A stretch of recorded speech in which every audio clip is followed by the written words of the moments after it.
Alright, here's my dirty 81 Chevy truck.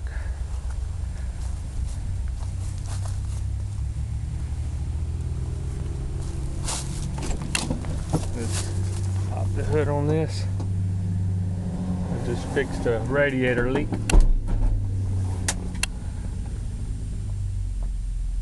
Let's see if it stopped.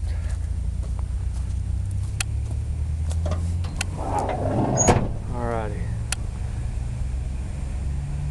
305.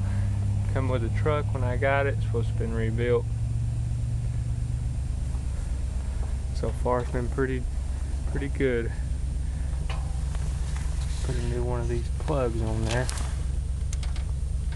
Looks like it fixed the problem.